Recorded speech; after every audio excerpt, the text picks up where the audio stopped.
Hey guys, Down Apple Guy, back at it again in another video. Let me put these screen protectors somewhere. I'll show you. In my screen protector, crap, 20% battery. In my screen protector pile, we got iPhone 12, we got Galaxy A15, we have S21, we have Pixel 6a, we have iPhone 11 and XR, and finally we have Galaxy A54 5G. So, tons of screen protectors I have. But anyways, I want to talk about the Apple event that happened today. So, the iPhone 16 Pro was released, and I have an early model right here. As you can see, this is officially the iPhone 16 Pro. Just kidding. But they look the exact same. So who would tell a difference? The only way you know that this is a 15 Pro is that blue titanium color, and we don't have an extra button. I thought Apple was supposed to get rid of buttons, not add buttons. Anyways, we're going to first start with the Apple Watches. Now, I'm not covering everything like AirPods. I didn't even watch that segment because I don't give two shits because I don't use AirPods. I have Pros. I don't have them with me right now, but I have the box for them to show I have Pros. These are the Pro 2s Lightning, so I got it before the USB-C, but I don't like them. They just sound like trash, unless they're in here. They might be in here. No, they're somewhere. I don't like AirPods, and then it's white, so it gets dirty and scratched easily. So yeah. The Apple Watches. So as you know, I have an Apple Watch, but it's the cheapest one Apple sells. It's the SE 2022, and before that, buried in my mess here, I have the SE 2020. So, I upgraded to the 22 just because this one's gotten slow and really freaking scratched up. I had this for 2 years. Look at those scratches. You could put your fingernail in that. So it was in really bad condition and it was slow. So I upgraded to this. This guy, I don't use screen protectors on my watches because it defeats the purpose. And I got a cheap watch anyway, but look. I don't actually, there's a couple light scratches, but this one is almost a year old. In December it will be, because that was my Christmas gift. But, yeah. For mine, in January, it'll be a year old. But anyway, the new Apple Watches, I just really zoomed through this here, so I'm going to kind of look for a guideline here, but they're supposed to have thinner bezels, which, who would want thinner bezels on a freaking Apple Watch? Who gives a shit? Like, look at my bezels. I got the biggest freaking bezels on an Apple Watch. Well, a Series 3, but they're pretty big. They're not bad. But, you don't need them, it's to tell the time, really. Tell the time, answer messages, do a couple things on it. So here we go. Series 10 from $399. So it's not a bad price. This is $200, I believe. Or $250, but I get it for $200 on Amazon. But smaller speaker grills and smaller speakers, but they're supposed to sound better. It looks like a really nice watch. It does have a brighter screen, so that's cool. So, thinnest Apple Watch ever. That's nice. It's also made of titanium now. New depth and water temperature sensors. That's cool. And this is really what I like, the faster charging. I, every morning, plug in my Apple Watch into my battery bank here. And it takes forever to charge, like an hour. But with this, it charged from 0 to 80 in an hour. So that would get me from 20 to 100, in a half hour. It would get me from 20 to 100 in a half hour. And yeah, so not much to do with the new Apple Watch. Not too much new, but better upgrade over the Series 9. But look at how much thinner that is. As you can see, there's your 4, 5, 6 in that SE, and there's your 3 compared to that screen. So as you can see, that is the difference in bezels compared to mine. that ain't that big of a difference.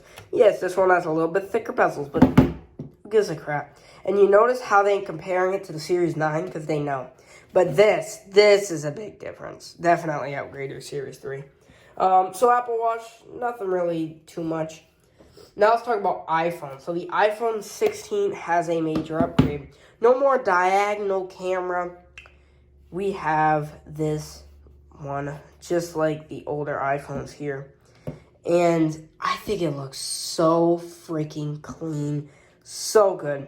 And look at that. The action button is added to the iPhone 16 regular. Very freaking cool. That's awesome. What's going on? So, let's go back here. So yeah, that's really cool. That new thing. So, they're really pushing Apple Intelligence. So, by the way, did the iOS 18 come out today? Because I'm on the beta. I'm running the beta here, as you can see. Let's see.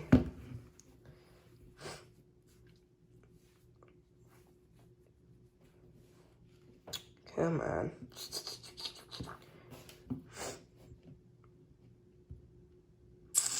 Okay.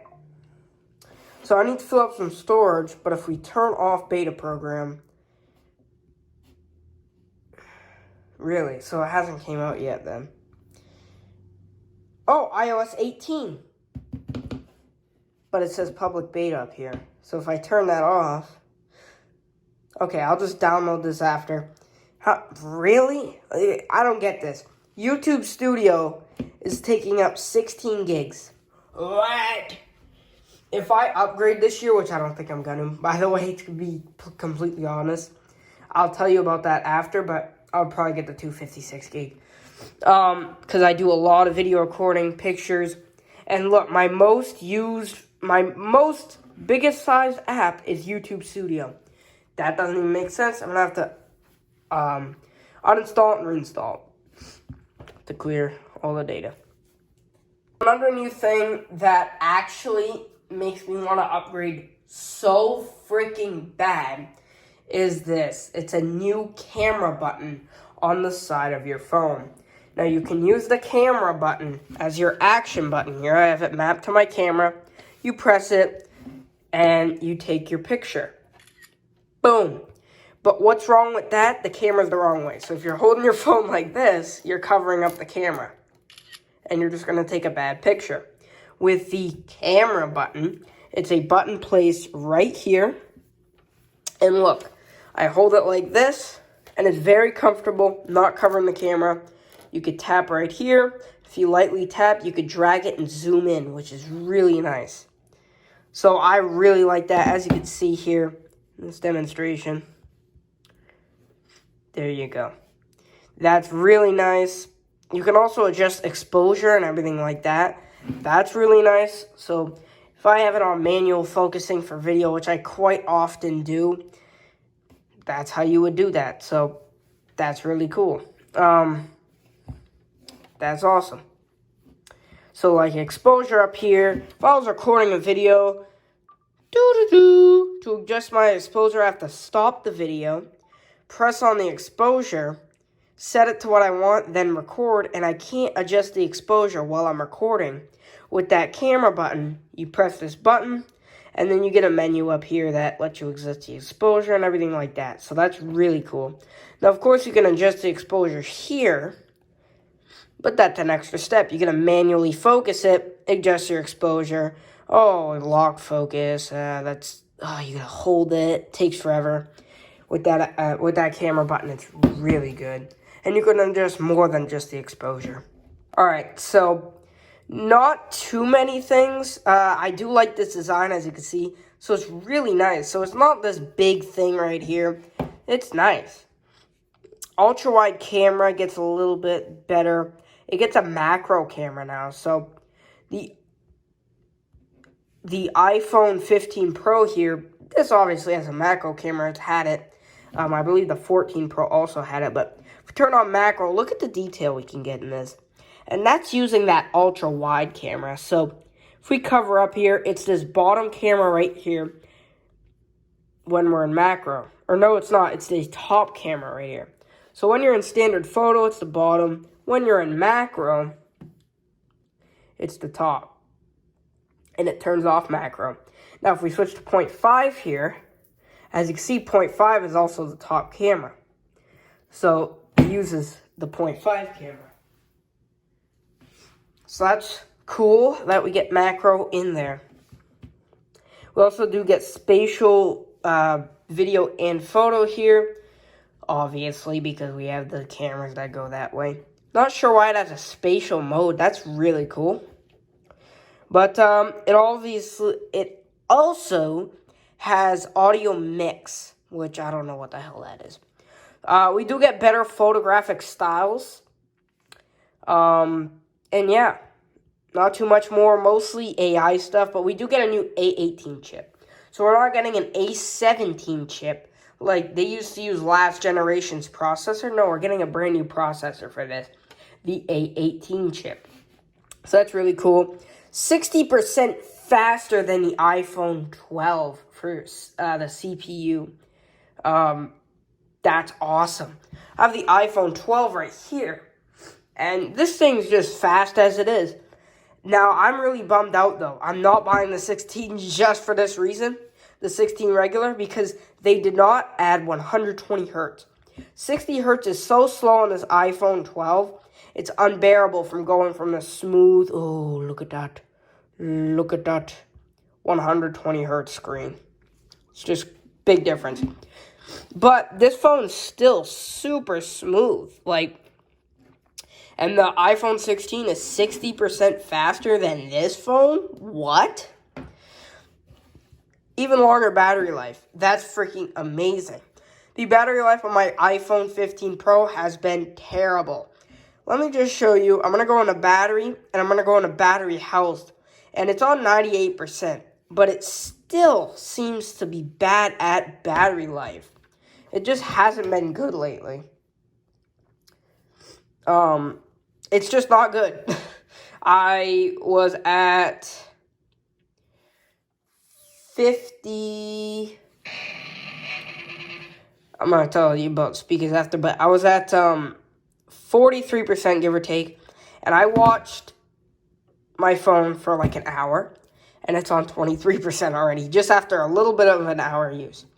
The other thing is the speakers stayed the same. I would like them to be a little bit more punchy on the 16 Pro, as you can hear.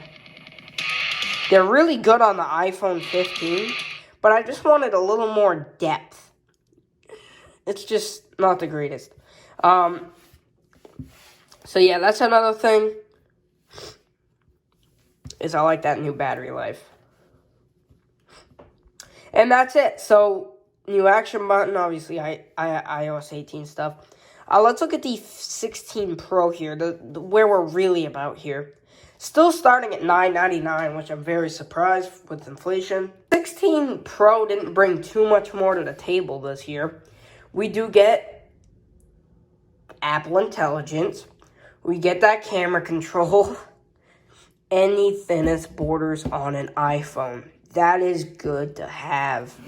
Now look at how thin the borders. I'm going to take a piece off my case here. Look at how thin the borders is on the iPhone 15 Pro here. How could they make them any thinner? I do not know. But they did. They somehow did. That's awesome. A18 Pro chip. So I have the A17 Pro and the iPhone 15 Pro. Let me show you the Geekbench scores. Very fast, very fluent here. 2972 over 7362. And this A18 is supposed to be better. And a huge leap in battery life, which is great. Again, talking about the battery life, this thing sucks at battery life. We do get this new beautiful white color, which if I get this phone, that's what I would be getting. I'm not a big fan of this blue color. I like the natural titanium. I already did scuff up my camera if you see that. But, yeah, I just love that white color. It looks very nice. I've never had a white iPhone. And, I'm just checking the percentage on the phone I'm recording on. Hold on. Boop, boop. All right, 13%. So yeah, very cool here. Largest display ever, thinnest borders, premium grade 5 titanium, just like the other one. And, yeah, that's it. Literally. But the camera. Oh boy, the camera. This is where it makes me want to switch. The iPhone 15 Pro has a 12 megapixel ultra wide, I believe, I hope, I think. The new 16 Pro has a 48 megapixel ultra wide, which is great because when I take ultra wides on this, it doesn't really impress me. It doesn't even look that great. And you're paying $1,000 for this phone. It should look immaculate. So yeah, I like that. And we also do get 4K at 120 frames per second. That is amazing here. As you can see, 4K 60 it goes up to on the iPhone 15 Pro. This iPhone 16 Pro has 4K at 120 FPS. That is sick. I love that. You could do super, super slow motion. That's still smooth. It's really freaking nice. Highest quality video in a smartphone. Still not 8K. They can really do 8K, and I wish they would do 8K like Samsung, but 4K 120 is good, and that's it for the iPhone 15 Pro. So will I be upgrading? That's the big question here. And I might consider it, but this phone's just awesome. The iPhone 15 Pro has treated me great. It's been awesome. The only thing that I don't like about it is the battery life, literally. And the camera, it doesn't really need 120 FPS. And if you thought that this phone was recorded on a high-quality, beautiful smartphone, guess which phone this is being recorded on? It's being recorded on the 2019 iPhone 11. I specifically picked this phone because I wanted to see how good the video quality is. And look at this. I zoom in. Don't even lose much detail. It is great. So that's just proving the point that you don't need the newest iPhone ever. The old ones can do the job. So thank you guys for watching. Comment, like, and subscribe. What would I rate this Apple event? Probably about a 6 out of 10. Kind of what I was expecting, but I expected more out of the pros. Thank you guys for watching. Comment, like, subscribe, and I'll see you in the next one. Peace.